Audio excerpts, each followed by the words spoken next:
Court denies bail to 5 suspects accused of masterminding bombing Catholic Church in Owo, Ondo State. INEC officially recognizes leadership of ADC led by David Mark. The federal government publishes Nigeria's new tax reform laws in Government Gazette.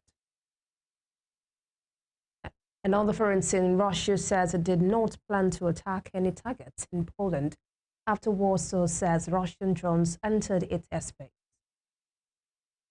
Good evening, this is News at 7 on West Spring Television. My name is Tomilola Daniel Adetuo. The Federal High Court in Abuja on Wednesday denied bail to 5 persons accused of masterminding the bombing of a Catholic church in Owo, Ondo State. The Department of State Services DSS had on the 11th of August 2025 arraigned the 5 men before Justice Emeka Nwite over their alleged involvement in the June 5, 2022 attack at St. Francis Catholic Church, Owo, in Ondo State. The 5 persons, Idris Omeza, Al-Qasim Idris, Jamiu Abdulmalik, Abdul Halim Idris, and Momo Otu Abubakar, had to face trial for the attack, which claimed over 40 lives and left over 100 individuals injured. The accused are said to be members of the Al-Shabaab terrorist group. During the hearing of the case, Justice Emeka Nwite dismissed the bail application, citing the capital nature of the terrorism charges. The judge also cited the potential for the accused, who is said are members of a strong terrorist organization, to intimidate witnesses, influence the trial, or flee if released. Justice Nwite upheld the argument of the DSS, which asserted that the evidence against the suspect is substantial. The Independent National Electoral Commission, INEC, has officially recognized the leadership of the African Democratic Congress, ADC, led by a former Senate President, David Mark. INEC confirmed this development on its website. The recognition came after an internal restructuring that resulted in the emergence of national offices to reposition the party further ahead of the 2027 general elections. Aside from Mark, who was appointed as interim chairman, INEC listed a former Osun Governor, Rauf Aregbesola, as National Secretary. Other principal officers now officially recognized by the electoral body include former Edo Governor Oseiman Osumbo as National Legal Advisor, Ibrahim Mani as National Treasurer, and Akibu Dalhatu as National Financial Secretary.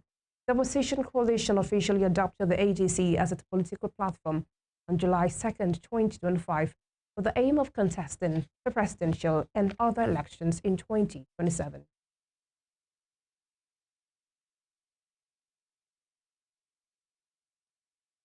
Persons with disabilities face multiple and compounding forms of discrimination on the basis of stability, but also on other grounds, which may lead to situations of exclusion.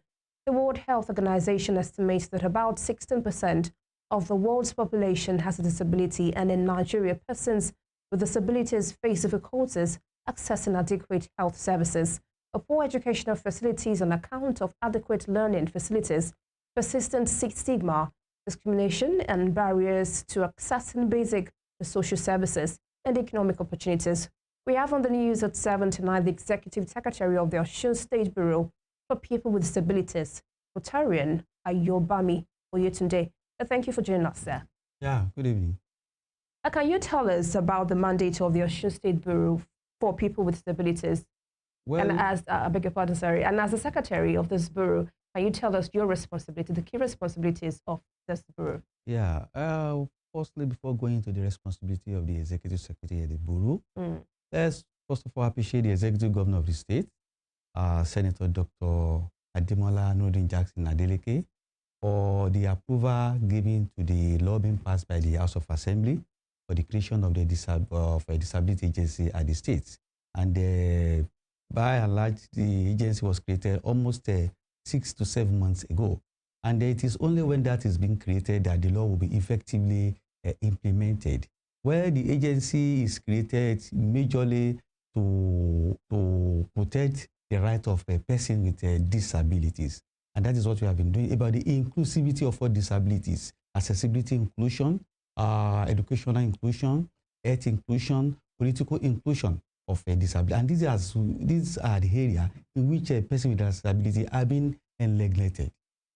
Okay, so how is Osun State implementing the disability rights law, and what's the progress so far? Well, we have been going from stations to radio station or media station, electronic stations, printed media, to sensitize the general public about the rights of persons with disability. And the non-government organizations have been also, they have been conducting a lot of workshops, seminars for people, for healologists, for babalogists, for transporters, I mean the NURTW, the head of agencies, other agencies and parastatals, so that they will be able to know the rights of person with disability and what the law says. Let me give you an example about the political inclusion of PWD. There is a lot of jingle going on in the radios, sensitizing PWD, the person with disability, that it is their right to go and register to vote. They will have to be given the voter's card because they will have the opportunity to vote and to be voted for, and that is political inclusion. And in that bill, there is free health services for all persons with disabilities in the states once you registered with the agency, that is the Osun State Bureau of People with Disability, through Osun State Health Insurance Agency. There is free health, and we've been also sensitizing people by the accessibility of all persons with disability on wheel, so that they will be able to enter and they will be able to exit any buildings. And there are sanctions for those who ever violate those laws. And that is what we have been trying to do to sensitize the general public, because this law is new. It's a new law being passed by the executive governor. All right, let's talk about the challenges you face. What are those challenges you face in enforcing disability-related policies? Well, I want to appreciate you. We've been facing a lot of challenges, because some will say, I didn't build my house or my buildings for PWD. I can do anything. But we'll tell them that there is a law that supports it, and whoever go against that law, they have to face the consequences. And we have sensitized all the town planning officers that do approve plans, that they must ensure that in any plans to be approved, there must be accessibility must be there. Whoever does it is going to face serious consequences. Okay, so how does this bureau try to help those with disabilities gain access to education, healthcare, employment as well? Yeah, we've been going to, on the part of education inclusion, we've been going to schools to sensitize the teachers. So, you know, there are different clusters. We have the visually implied, that is the blind. We have those who are deaf. We have physical. We have the spinal cords. So there are about 4 or 5 clusters. And when they are going to include them in the area of education, there is going to be a lot of seminars for the teachers in which we are about to start to do, so that people going to regular school will be able to mix freely with those going to the special schools. So we've been sensitizing the teachers, sensitizing the parents, and we also have the caregivers. Those are the people that do take care of school PWD, that is children with disabilities in schools. So are there specific programs that are being done that the state government is doing to support people that have disabilities in schools? Well, in the School for Disability here in Osun State, the feeding is free. All other things in the school is free. And we are now trying to organize a kind of quiz competitions, lot of competitions, so that we'll be able to let those children know that they have a lot to do in life and their future. And even of present, we have told their teachers that we want to know the best students among them. The government is ready to take a jump for them, to take care of them in the school and some other things. And the rehabilitation center too, so that they can be able to learn 1 or 2 things, because there are categories of those who can move to tertiary, those who their life is limited to that area because of their intelligence. They can go for a kind of a rehabilitation whereby they will be trained on a particular job. All right, let's talk about accessibility. How is the Bureau making sure these people living with disabilities have access to some public areas or information or even some transport as well? Yeah. Well, we have taken our awareness campaign to NURTW and on the radios, sensitizing the NURTW that wherever you see children or people with disability, please take care of them. Because if they were being reported of not being taken care of, because there is a law, they are going to face the consequences. All right, we know that most of these people are going through stigmatization, yes, where they are being sidelines in most cases. How is this body looking to face these problems that they go through? Well, that has been a long time problem when it comes to the issue of disabilities. Some people see them as a ghost. Some people see them as somebody that is not God that created them.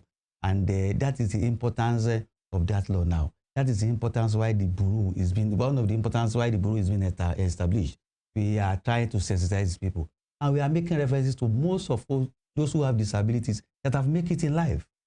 I have disability. I wasn't born like this. It was a few months to the end of my first degree, and we make it. There are a lot of people like that have made it in life. We let them know that once person have disability, that is not the end of their life.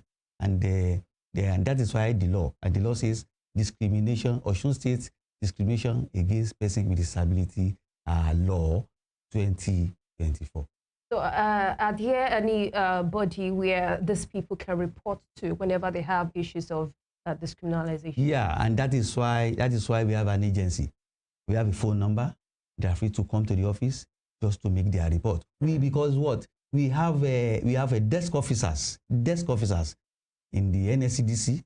We have desk officers at the police command. In fact, let me tell you one thing. A few months ago, one of the persons with disability was discriminated against in a supermarket. He reported. We went there, and they apologized, and even they wrote undertaking. So they are free to come and report to us.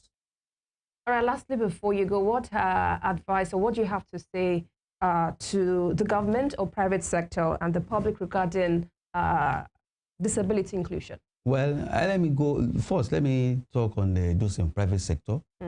The private sector's owner should be able to know that persons with disability are the most person that have enough, that are intelligent. They are brilliant set of people. When you handle something to a person with disability, he will do it very well, more than the able person, which you can also confirm. So, and when it comes to the area of employment, let us tell them they are brilliant set of people. We should embrace them, and we give them employment, because if they report them to us that they were denied despite their brilliant performance, they may be sanctions or should. Then on the part of the government is ready to support PWD, and that is why the law is in existence. All right, thank you so much, Rotarian. But before I leave, please, okay, my dear, before I leave, let me give them our phone number. Okay. They can call on us anytime between the hours of 9 and 4. 081 00 64 4002. They can meet us at the ground floor of the Ministry of Finance at Osun State Secretariat, Abiri. All right. Thank you once again for joining us, Rotarian Ayobami, for you today. Thank you. Okay, we'll be moving on to more news at this moment. It's the news at 7 on West Spring Television. We'll be right back.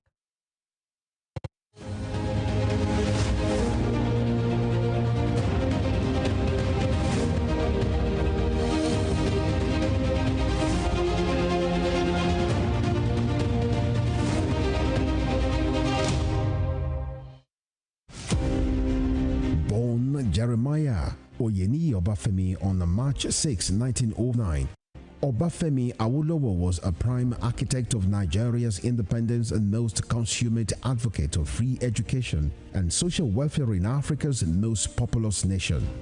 Erudite politician, thinker and philosopher, Awo was fondly addressed by associates and political colleagues, brought his unique attributes to bear on governance in the defunct Western region. He administered as leader of government business and the premier between 1955 and 1958. Obafemi Awolowo's premiership witnessed pioneering in multi-sectoral policy initiatives and execution. The Western region under his administration paraded several enviable records. First television station in Africa, first real estate in Nigeria, first high-rise building in Nigeria, first modern sports stadium in Nigeria, first agricultural settlement in Nigeria, first modern civil service secretariat in Nigeria, and first industrial estate in Nigeria. His face is on 100 Naira denomination as a mark of honor for his distinguished services to his country. Western Spring Television identifies Obafemi Awolowo as a major character in history.